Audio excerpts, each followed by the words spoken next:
today I want to talk to you about winter squash. This is something people ask me about how to cook all the time because apparently it's a secret and I know the answer. So I am excited to share it with you today. I love eating seasonally, and I have to say that fall is my favorite. I love almost all of the winter squash. My absolute favorite is the Acorn Squash. I love the flavor of it, and it's really versatile. The other one that I like to use is the spaghetti squash, and it is what it is. It is a great spaghetti replacement. And I'll show you what it looks like in just a minute. And then my other favorite is the Delicata Squash. Now, there are tons more, and it's so fun seeing them in all of the grocery stores. They have acorn squash that are orange. They have some that are all these like multicolors, and they call them carnival squash. There's kabocha squash. There's all kinds of different squash. But the way that you can cook them is pretty much the same, which is really fun. But I have my three favorite here because they're all a little bit different, and I feel like with variety and showing you how to cook them that you'll be more confident to try them yourself, which is my goal. So first up, I'm going to do my favorite, which is the acorn squash. As much as I love the squash, it is a pain in the butt to open up. Like, it is a very hard squash. But this year, finally, I figured out the secret to making it easier. Normally, I would try to cut off the end, and then cut it in half that way. It wasn't working. Like, I'm literally like struggling, and I'm afraid I'm gonna cut my fingers off. Instead, what I like to do is stab it in the bottom, and again, this one's gonna be a tough one. Okay, I'm gonna go a little bit further down, goes right in, and I'm gonna cut it in half this way. As you can see, it is still very tough, but it is worth the effort, I promise. So I'm just cutting it, and I'm getting to the little stem part right there. I'm gonna cut off the end, get these two together, and it opens right up. It used to be a much bigger effort, and I'm so glad I figured out how to make it easier. But all winter squash has the strings and the seeds, every single one of them. Butternut squash, it is in the little bulb at the bottom. The rest of it is meat. And you can eat the seeds, but you don't want to cook them in it. Just like with pumpkins, you cut the top off and you scoop it all out. We're going to do the exact same thing with a spoon, and you scrape them out.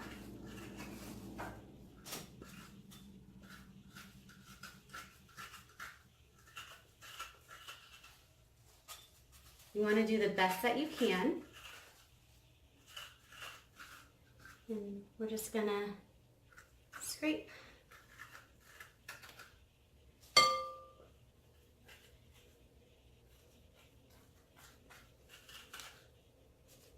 And we're done.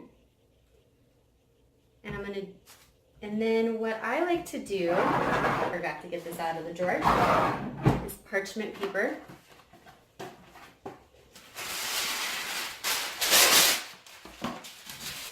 Put it on a baking pan.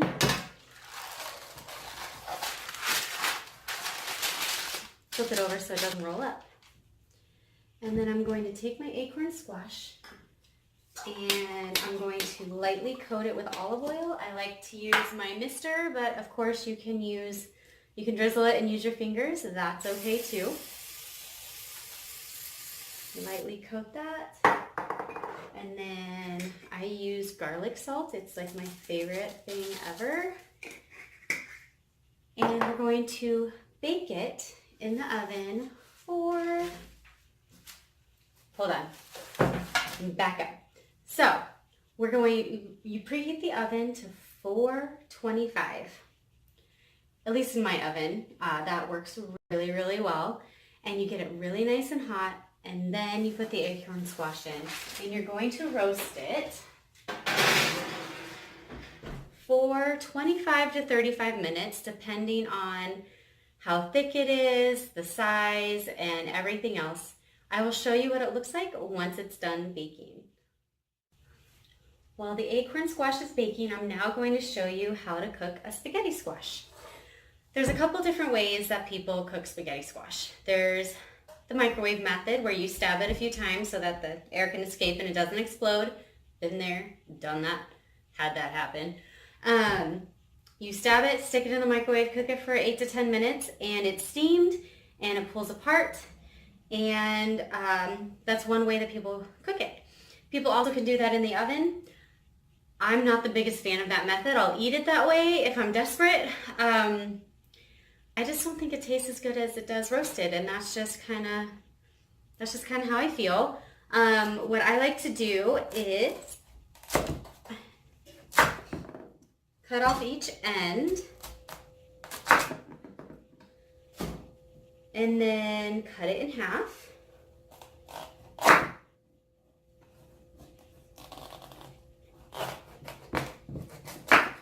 And then just like the acorn squash and every other winter squash, we got strings and seeds. When you steam them, they're in there, and then you're pulling them out and you're pulling out all the flesh along with it, all the stuff that you're supposed to be eating. And I find that really frustrating. And I feel like I'm like wasting food. So this one is really easy to clean out. Like it's coming out in like one scoop. Just want to make sure I get all of those annoying strings. They don't taste good at all. Of course the seeds do. And voila. Let me do that to the other one really quick.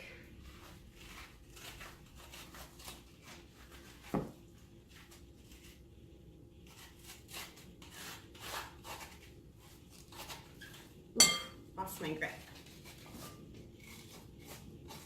Got it. All right. So they're cleaned out. What I like to do is take my pan, and I am going to steam them first. But I'm not going to let it steam and get all hot and burn my hands by cutting it in half and having to pull out the seeds in the middle of it cooking. I'm going to have water do it for me. So what I do is I stick them flush down in the water and bake it for 20 minutes. And then once those 20 minutes are up, I'm going to take it out, flip it over, do the same thing, spray it with olive oil, garlic salt, and then I'm going to continue roasting it until it is easy to pull apart. And I will show you what that looks like it'll take about an hour and a half, but you don't have to wait that long, I promise. So I'm just going to stick this in the oven after I turn it over. Here we go. Get that baking.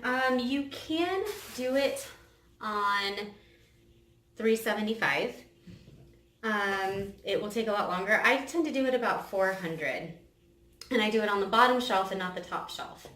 Once it's done steaming, I flip it over, and then I'll put it on my top shelf closer to the burners, the wires, I don't really know what those are called, and go from there.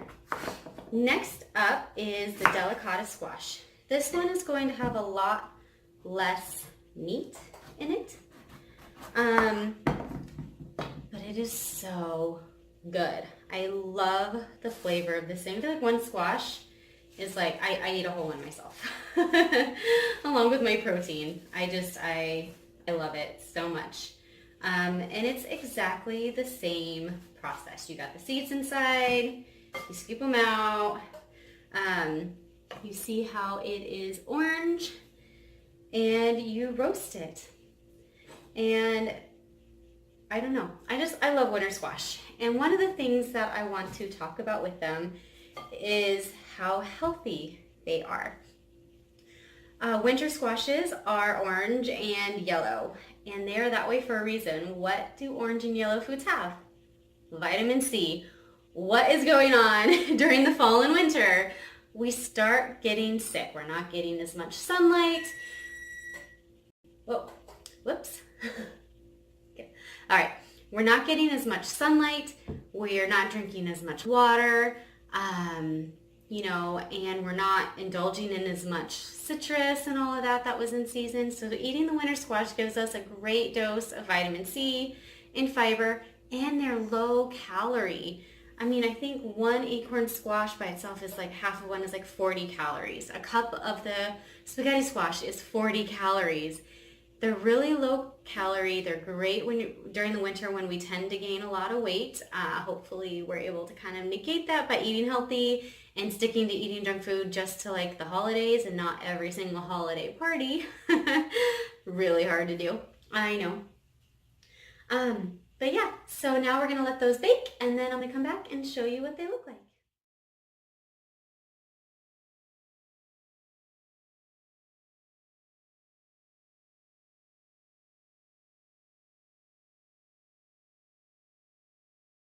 As you saw, after about 25 minutes, our squash was done. Well, specifically our acorn squash, and our spaghetti squash is ready to be flipped over. Before I get over to the spaghetti squash, though, I want to talk about acorn squash. The flesh is a little bit brown on top, and it looks kind of like wet, I guess that's the word I can think of right now. It's not the best word, but it's what I can think of for what the flesh looks like, and that's when you know it's done. What I like to do, and if you've spent any time on my website, you'll know, I love to stuff it. I love to stuff it with vegetables and different herbs, with sausage. That's like my favorite. I've stuffed them with chicken, and it's just a great way to have like a complete meal. And I just like put this inside of a bowl so it doesn't like roll around everywhere. And I eat it that way, and it is fantastic. I also like to scoop out the flesh and make it into a soup. My fall harvest soup is one of my favorite soups, so we eat it all the time. My boyfriend calls it like zucca toscata. Zuppa toscata? That's the one. Zuppa toscata. Whew! Can't think all the time. Anyone else? All right, so the acorn squash is done, and now we're going to take our spaghetti squash and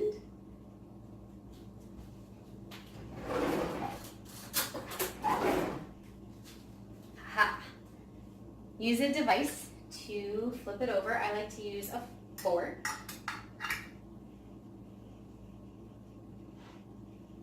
And now I'm going to bring you over here to show you what it looks like.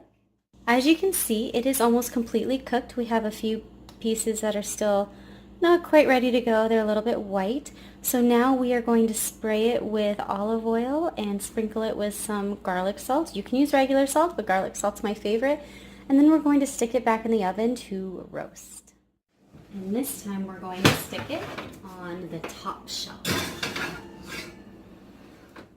All right, the timer has gone off and the squash is ready to go. You can see it's already starting to fall apart. And so we'll just take a fork and start shredding it. And it comes apart easily. If you're struggling with it at all, put it back in the oven. It is not ready. And this is what you get. Now that the spaghetti squash is done, you can do anything with it. You can use it as any pasta replacement. My favorite is with a bolognese sauce. My least favorite is with a pesto. Even though I do use pesto with it on occasion, I just find that spaghetti squash is on the sweet side and it just doesn't pair as well. I've seen people use it as chow mein instead of noodles, and I cannot wait to try that this season. It sounds like it might be really good. One of my favorite tricks about spaghetti squash is that you can freeze it. You can freeze it.